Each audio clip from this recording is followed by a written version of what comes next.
So I thought I'd take you on a tour of all of my works in progress, my whips, and where I used to be and where I am right now. Now, I used to have always a spinning bag, and this is currently where my spinning bag last left off to make some narrow threads at high twist for Andean weaving, like the sample of the bag it's sitting on, but I did not weave that bag. That bag actually came from master weavers in the Cusco area of Peru in the Andes. Now, besides spinning in my whips, I used to always have some plying in my whips. And here you can see some hand spun of mine, some commercial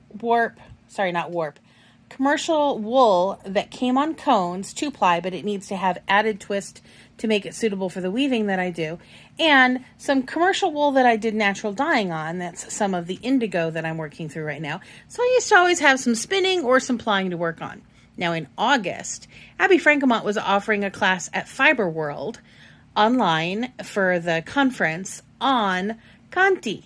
And this is the traditional Andean method of plying, where you take yarn off of 2 spindles that you spun and ply them together after they've been dyed. And there is a palm method to setting the high twist as you work on your spindle. And I'd never learned to do that palm swoosh to make the plying happen. So the red that's on my spindle right now, although I did not dye it or spin it, I'm at least practicing the technique with the palm swoosh to make that plying happen. So I had some spinning and some plying whips.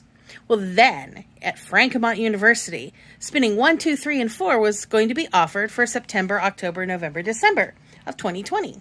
So I went to spinning 1 class and I pulled some things out of my stash. So I started doing some principled homework, where I was doing the homework and putting my notes on cards and making all types of samples on spindles and trying to learn the lessons from spinning 1 at Frankemont University. And I went into spinning 2, and spinning 1 included making some spindles. Now this collection of spindles that I made are the spindles I made in spinning 1 class and some spindles I made in February, but that's basically just spindles I made in the last several months. Spinning 2 happened, and I started doing principled exercises and putting samples on cards from this meticulously measured out set of samples in little 6-gram bundles. And I was working on it, but I was getting behind. And by the time spinning 3 came around, I didn't do any homework at all because I still wasn't done with spinning 2. And by then we were into November. By then we decided December was not going to be spinning 4. December was going to be shenanigans. Plus, I was supporting the North Pole and helping make certain that Santa did all of his virtual visits.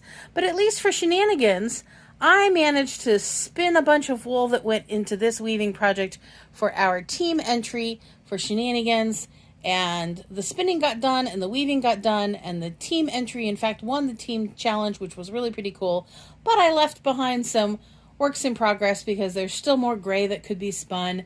There's still more blended that could be spun. And I was gonna spin that silk in the very, very back of that picture for Shenanigans' longest thread contest, but I didn't even start it. So that's just sitting there measured and not going to be worked on. Well, we got done with Shenanigans. We went back to a spinning 1 class.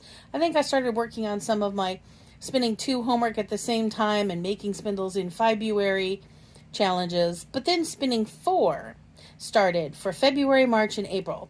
Now in spinning 4, I decided I wanted to spin a bunch of white high twist thread in the S spun direction so that I would have both S spun Z plied yarn and Z spun S plied yarn for a specific type of traditional Andean weaving that makes vertical stripes out of the optical illusion of the 2 different twist directions. So I started that in spinning 4, and I managed to spin 4 ounces, and I'm on the 5th ounce right now. There's 8 ounces in my stash of the normally spun direction, and so I want to complete 8 ounces of the reverse spun direction for my weaving project. I'm on ounce number 5. But I realized that that wasn't a lot of challenge for spinning 4 because I wasn't having to do any samples. So I took on a second project, and then I made a blended yarn bulky with some dog hair that a friend gave me from a beloved pet that was no longer with her.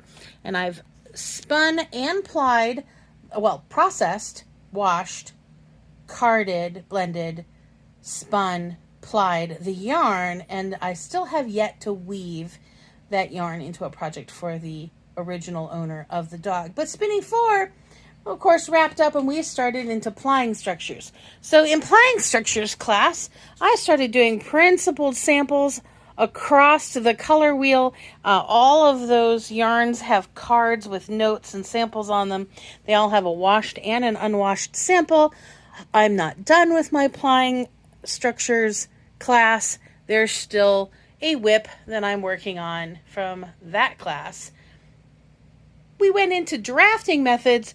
You'll notice there are no examples of homework from drafting methods class because I have taken all of May and June to do my homework for the May class. But in the process of putting together my May class, I ended up with extra wool because I was doing all these principled samples that were using up lots of fiber. But that makes it really easy to be ready for the blending class. Now, the blending class, I went to the stash, and I went stash diving, and I have found mohair locks, tussa silk, mulberry silk, alpaca blends of colors, alpaca solid colors, and all of those are up on deck with my colored Corriedale wool leftovers from my plying structures class, so that when I get to my blending class homework, I will have fibers. Finally, there's in my stash diving, I found all of the flax that's at the house. And I have a flax strick on the far left, and I have a bunch of dyed flax tow.